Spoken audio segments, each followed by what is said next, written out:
नमस्कार फ्रेंड्स, मैं सुनील यादव आप सभी का स्वागत करता हूं आपके अपने YouTube channel M with Sunil पर। दोस्तों, इस वीडियो के माध्यम से कई इंपॉर्टेंट इन्फॉर्मेशन होंगी जो कि 69,000 शिक्षक भर्ती से संबंधित हैं, 72,825 की शिक्षक भर्ती से संबंधित, साथ ही साथ 68,500 की शिक्षक भर्ती से संबंधित भी आज एक बहुत ही इंपॉर्टेंट इन्फॉर्मेशन निकल के आई। वो सारी इन्फॉर्मेशन आपको देंगे।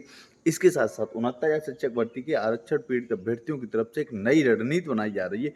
क्या रणनीति है, उस रणनीति का क्या फ़ायदा रह सकता है या अन्य उसमें क्या प्लानिंग चल रही है, उन सारी बातों पे डिस्कस करेंगे। तो सबसे पहले दोस्तों, आप लोगों से अनुरोध, पूरा वीडियो देखिए और चैनल पर नए तो चैनल को प्लीज़ सब्सक्राइब जरूर कर लीजिएगा।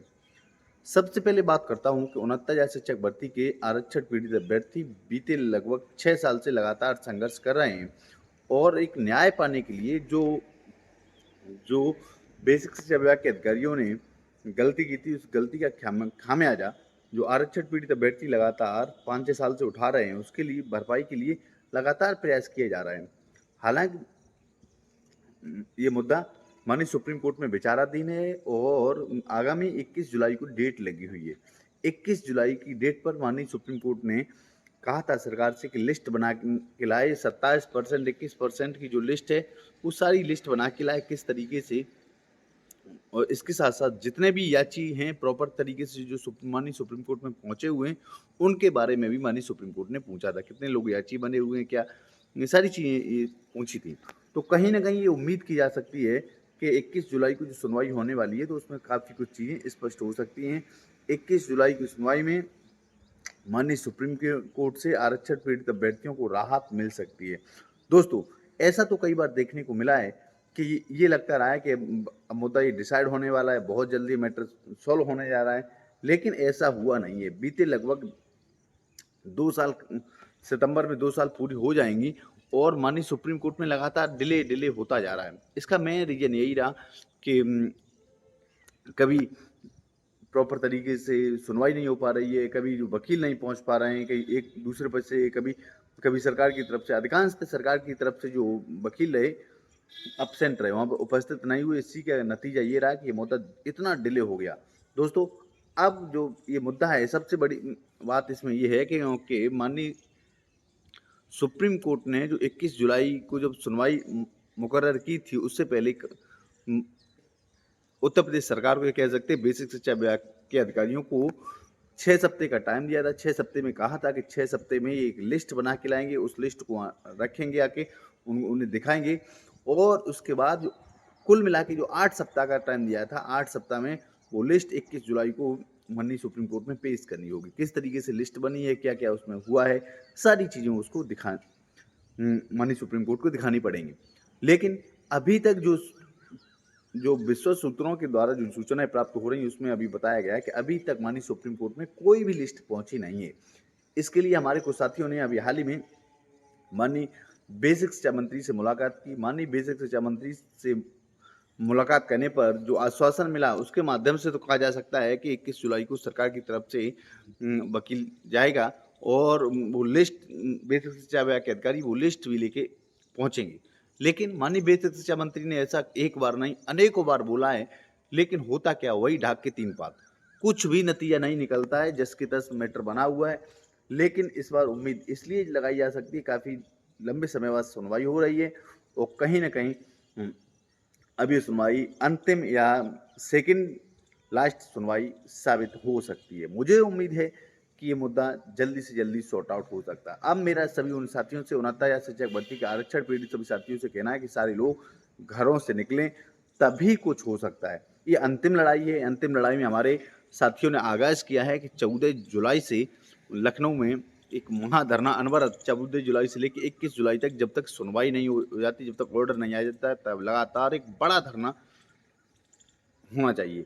अब जो साथी घर पर बैठे हैं, कभी भी धरना में नहीं आए हैं या जो कभी जो आते रहे हैं, उन सभी लोगों का की रिस्पॉन्सिबिलिटी बन जाती है कि सारे लोग घरों से आएँ और जो भी याची बने हुए हैं, सारे लोग देखिए, ये तो मानना ही पड़ेगा कि मुद्दा तभी सॉल्व होगा जब सरकार चाहेगी। मुद्दा तभी जल्दी से जल्दी सॉर्ट आउट हो सकता है जब सरकार मजबूती की तरह वो अपना पक्ष रखेगी। आपको एक बात भी पता होगी कि सरकार अवैधों को बचाने के लिए सारे भरसक प्रयास कर रही है। लेकिन अगर हम लोग इस बात को भी समझेंगे कि सरकार किस तरीके से हम लोगों के पक्ष को रख सकती है। तो इसके लिए हम सब लोगों को एक बार पुनः लखनऊ में इकट्ठा होना पड़ेगा। हम लोग एक विनम्र होके अपनी बात को रखेंगे माननीय शिक्षा मंत्री जी से, माननीय मुख्यमंत्री जी से, और इसके साथ-साथ और भी हमारे जो अन्य स्तर से जो प्रयास हैं वो सारे हम लोग वो प्रयास करेंगे। साथ ही साथ जो भी उम, सुप्रीम कोर्ट में जो पैरवी कर रहे हैं उन सभी साथियों से हमारा कहना है सारे लोग अपने-अपने जो एडवोकेट्स हैं उनकी अच्छी तरीके से ब्रीफिंग करें और जल्दी से जल्दी हम लोगों का मैटर सॉल्व हो, इसके लिए हम लोग प्रयास करें। मुझे उम्मीद है कि सारे लोग आप इस बात को समझेंगे और जल्द से जल्द हम लोग अपने एम को प्राप्त करेंगे, अपने टारगेट को प्राप्त करेंगे, अपने मुकाम को प्राप्त करेंगे। साथियों, इसके साथ-साथ मैं सभी से निवेदन करता हूँ कि सारे लोग एक बार लखनऊ में जो तय समय है, तय स्थान है, वहाँ पर ज़रूर पहुँचें।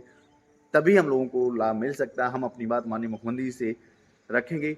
इसके साथ-साथ हमारे जितने भी साथी हैं, जो या वो 69,000 शिक्षक भर्ती के हों या वे 72,825 शिक्षक भर्ती के हों, सारे लोगों के लिए जुलाई का महीना बहुत ही ज़्यादा इम्पोर्टेंट हो सकता है।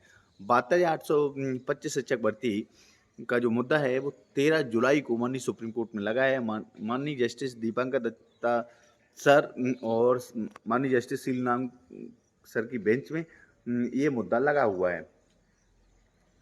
जिस तरीके से माननीय जस्टिस दीपांकर दत्ता सर ने 69,000 शिक्षक भर्ती के मुद्दे को जल्दी से जल्दी सॉर्ट आउट करने का जो प्लान बना रहे हैं, करने जा रहे हैं, मुझे लगता है ऐसे ही 72,825 की शिक्षक भर्ती का मुद्दा भी जल्दी से जल्दी सॉर्ट आउट होगा। और इसमें हालांकि 72,825 की जो शिक्षक भर्ती है उसमें 16 सितंबर से पहले वाले और बाद में गूगल फॉर्म वाले जितने भी लोगों ने गूगल फॉर्म भरे, इस तरीके जो मैटर सामने आ रहा है, अब ये देखने वाली बात होगी इसमें होता क्या है। लेकिन जिस तरीके से माननीय जस्टिस दीपांकर दत्ता सर ने अभी तक के जो पिछली साल सितंबर 2025 में देश के सभी शिक्षकों के लिए टेट लागू कर दिया था, उससे तो एक अंदाज लगाया जा सकता है ये टेट में मुद्दा जिस तरीके ये मेरिट पे मुद्दा डिसाइड होगा। लेकिन अभी भी इस पे क्लियर कुछ कहा नहीं जा सकता क्या होने वाला है। बातें 825 शिक्षक भर्ती के अभ्यर्थियों की किस तरीके से प्रिपरेशन चल रही, क्या वहाँ पे तैयारियाँ हैं, आप लोग देख ही रहे हैं। लगभग बीते 13-14 साल से वो लोग भी पीड़ित हैं और उनको कब न्याय मिल पाएगा ये कहना कुछ संभव सा नहीं लगता है। ठीक है, इसके साथ साथ दोस्तों बात करता हूँ 68,500 की। 68,500 की शिक्षक भर्ती में पिछड़ा वर्ग आयोग ने 5% जो 5% छूट देने की, ओबीसी वर्ग के लोगों को 5% छूट देने की फिर एक स्थिति जताई है, एक मतलब फिर अपनी बात को रखा है। तो उम्मीद करता हूँ कि 68,500 शिक्षक भर्ती के आरक्षित पीड़ित साथियों को भी जल्द इसका बेनिफिट मिल सकता है। तो मैं एक बार पुनः सभी साथियों से कहना चाहता हूँ जो 69,000 शिक्षक भर्ती के आरक्षित पीड़ित साथी हैं, सारे लोग पेशेंस रखें, धैर्य रखें। साथ ही साथ आप लोग जहाँ पर भी याची बने हैं अभी तक, उन सारे लोगों का की जिम्मेदारी बनती है कि वो लोग माननीय सुप्रीम कोर्ट में अपनी बात को मजबूती के साथ पैरवी के साथ थोड़ा अपनी हेल्प भी करें, सहयोग भी करें, आर्थिक सहयोग भी करें। साथ ही साथ अगर आप लोगों ने आईए नंबर, सीरियल नंबर या सुप्रीम कोर्ट की सर्टिफाइड कॉपी नहीं प्राप्त किए तो उनसे सर्टिफाइड कॉपी भी प्राप्त कर सकते हैं। साथ ही साथ जो साथी हमारे एम विद सुनील ग्रुप के माध्यम से माननीय सुप्रीम कोर्ट के में याची बने हुए उन सब में हम अधिकांश साथियों को सुप्रीम कोर्ट की सर्टिफाइड कॉपी में प्राप्त करा चुका हूँ, दे चुका हूँ। साथ ही साथ जो लोग अभी तक माननीय सुप्रीम कोर्ट की सर्टिफाइड कॉपी नहीं प्राप्त कर पाए हैं या वो अपना आईए नंबर, सीरियल नंबर नहीं प्राप्त कर पाए, तो वो आज ही हमारे नंबर 9149257418 पर व्हाट्सएप करके अपना डॉक्यूमेंट्स की सारी डिटेल्स भेजें।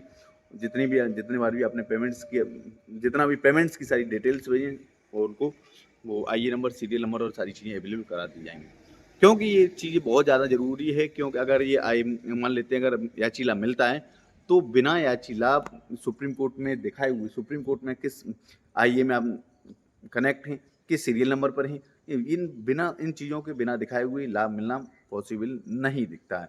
इसलिए आप लोग सजग रहें, सचेत रहें। कई लोग तो हमारे माध्यम से ऐसे भी जुड़े हैं जिनको पहले लोगों ने बहुत कम पैसों में, किसी को 1000 रुपये में, किसी 1500 रुपये में लोगों को जोड़ दिया था। लोग लालच में आके कम से कम पैसे में जुड़ने के लिए वो लोग जुड़ गए थे, बाद में जब उन्होंने अपनी चीज़ें वो वेरीफ़ाई की, तो वो चीज़ फर्जी निकली पूरी तरीके से। इसलिए मैं सभी साथियों से कहना चाहता हूँ, सारे लोग सजग हो जाएँ, सचेत हो जाएँ। जो भी जहाँ पर भी आप लोग जुड़े हुए हैं, उनसे एक बार अपना सारी चीज़ें लेके एक बार देखें, कन्फर्म करें, तभी आपको बेनिफिट मिल सकता है।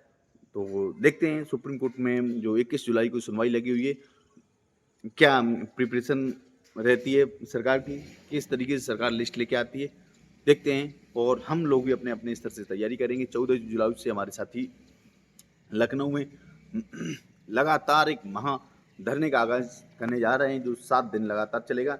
इसलिए सारे लोग घरों से निकलें, तभी हम लोग बेनिफिट मिल सकता है, तभी हम लोग नियुक्ति पा सकते हैं। अन्यथा की स्थिति में केवल दिवा स्वप्न देख सकते हैं, डे ड्रीम्स देख सकते हैं, बस और कुछ भी होने वाला नहीं है। तो बने रहिए आप अपने इसी YouTube channel M with Sunil पर। चैनल पर नए तो चैनल को सब्सक्राइब जरूर करिए, वीडियो को लाइक शेयर कमेंट जरूर करिए। मैं आपका दोस्त सुनील यादव। जय हिंद, जय भारत, जय संविधान।